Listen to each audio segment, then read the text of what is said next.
حوثیوں کے حملوں کی شدید مذمت، سعودی آئل ٹینکرز پر حملے ناقابل قبول قرار، وزیر اعظم کا سعودی ولی عہد سے ٹیلی فونک رابطہ، کہا کہ اس نازک وقت میں وہ خود فیلڈ مارشل سعید عاصم منیر اور پاکستانی قوم سعودی عرب کے ساتھ کھڑے ہیں۔ ایران معاہدے کی بھیک مانگ رہا ہے، مذاکرات کے لیے منتیں کر رہا ہے۔ امریکی وزیر خارجہ مارکو روبیو کہتے ہیں کہ امید ہے حوثی حملے بند کر دیں گے۔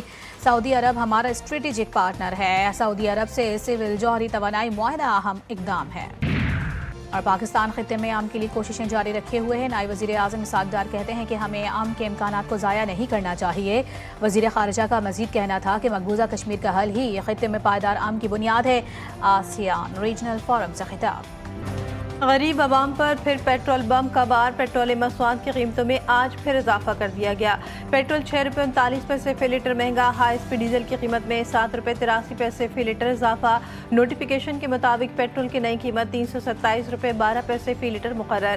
ہائی اسپیڈ ڈیزل کی قیمت 375 روپے 4 پیسے فی لیٹر ہو گئی۔ مٹی کے تیل کی قیمت میں 7 روپے 80 پیسے فی لیٹر اضافہ، نئی قیمت 297 روپے 17 پیسے فی لیٹر مقرر۔ عالمی منڈی میں بھی تیل کی قیمتوں میں مسلسل اضافہ، برنٹ خام تیل 6 ہفتے میں پہلی بار $96 کی سطح کو چھو گیا۔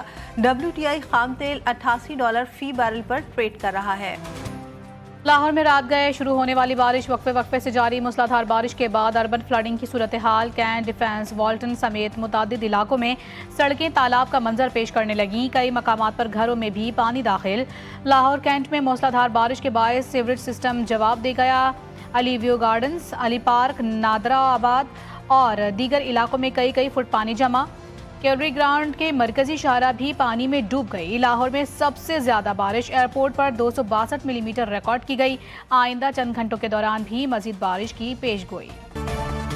مونسون کا طاقتور اسپیل، سندھ میں گرج چمک کے ساتھ موسلادھار بارشوں سے موسم خوشگوار، کئی علاقوں میں پانی جمع ہو گیا، بجلی کا نظام بھی شدید متاثر۔ پنجاب میں بارش کے دوران مختلف حادثات میں 17 افراد جاں بحق، 100 سے زائد زخمی۔ خیبر پختونخوا میں 3 دن میں بارشوں، سیلابی ریلوں، لینڈ سلائیڈنگ اور چھتیں گرنے کے واقعات میں 15 سے زائد افراد جاں بحق، متعدد زخمی۔ دریاؤں میں پانی کی سطح میں مسلسل اضافہ، کئی مقامات پر اونچے درجے کا سیلاب برقرار۔ چلاس کے علاقے چنگو گڑھ میں عارضی جھیل ٹوٹنے سے دریائے سندھ میں بڑا سیلابی ریلا۔ خورداس میں دریائے سندھ کا پانی رہائشی آبادی میں داخل، 3 مکانات بہہ گئے۔ گھروں میں پانی داخل ہونے سے گھریلو سامان کو شدید نقصان پہنچا۔ تانگیر کے گاؤں فروڑی میں حالیہ فلیش فلڈنگ سے متاثرہ خاندانوں میں ضلع انتظامیہ کی جانب سے امدادی سامان کی تقسیم۔ ایڈیشنل ڈپٹی کمشنر کے مطابق فروڑی میں فلیش فلڈ سے 35 مکانات مکمل طور پر تباہ، جبکہ 35 مکانات متاثر ہوئے ہیں۔ ایران کا آبنۂ ہرمز میں ٹینکر پر حملہ، پاسداران انقلاب کے مطابق آئل ٹینکر عمان کے ساحل کے قریب جنوبی راستے سے گزرنے کی کوشش کر رہا تھا۔ ایرانی میڈیا کے مطابق دھماکے کے فوری بعد 2 دیگر بحری جہاز بھی واپس مڑ گئے۔ پاسداران انقلاب کا کہنا ہے کہ تینوں جہاز امریکہ کی ہدایت پر بارودی سرنگوں والے راستے سے گزرنے کی کوشش کر رہے تھے۔ ایرانی فورسز کا کہنا ہے کہ آبنۂ ہرمز ان کے مکمل کنٹرول میں ہے۔ جب تک امریکی جارحیت جاری رہے گی، یہ اہم بحری گزرگاہ بند رہے گی۔ امریکی افواج کے ایران پر مسلسل 12ویں روز حملے، خوزستان، ہرمزگان، بوشہر کے صوبے کے متعدد شہر نشانہ بنے۔ اہواز شہر کے قریب بھی امریکی میزائل حملے کی اطلاع۔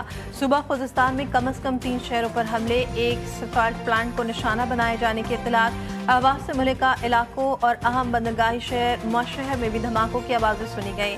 سریک پہ دھماکوں کی اطلاعات، بوشہر کے گورنر نے حملے کی تصدیق کرتے ہوئے بتایا کہ بوشہر جوہری بجلی گھر کے قریب ایک بجلی کے سب اسٹیشن کو نشانہ بنایا گیا۔ ایران کے مغربی سرحدی شہر شرجہ میں عراق کی سرحد کے قریب امریکی میزائل حملے کی بھی اطلاعات۔ سینٹ کام کے مطابق حملوں میں میزائل اور ڈرون ذخیرہ کرنے کی تنصیبات، ساحلی نگرانی کے مراکز اور فضائی دفاع کے اثاثوں کو نشانہ بنایا گیا۔ ایران کی جانب سے امریکی حملوں کا منہ توڑ جواب، خطے میں موجود امریکی فوجی تنصیبات پر جوابی وار۔ آپریشن سائیکا کے 23ویں مرحلے میں کویت میں واقع 3 امریکی فوجی اڈوں پر ڈرونز کی بھرپور یلغار، گولہ بارود کے ذخائر، لاجسٹک مراکز اور ایندھن ذخیرہ کرنے والی تنصیبات کو نشانہ بنایا گیا۔ پاسداران انقلاب کے آپریشن نصر 2 کے 25ویں مرحلے میں اردن کے کنگ فیصل اور پرنس حسن فوجی اڈوں پر میزائل اور ڈرون حملے۔ ایرانی میڈیا کے مطابق اردن میں موفق السلطی ایئر بیس کے قریب بھی دھماکوں کی اطلاعات، ایک ڈرون مار گرانے کا دعویٰ۔ امریکہ نے ایران کے خلاف ممکنہ کارروائی کے لیے فوجی تیاری تیز کر دی۔ مشرق وسطی میں امریکی فوجی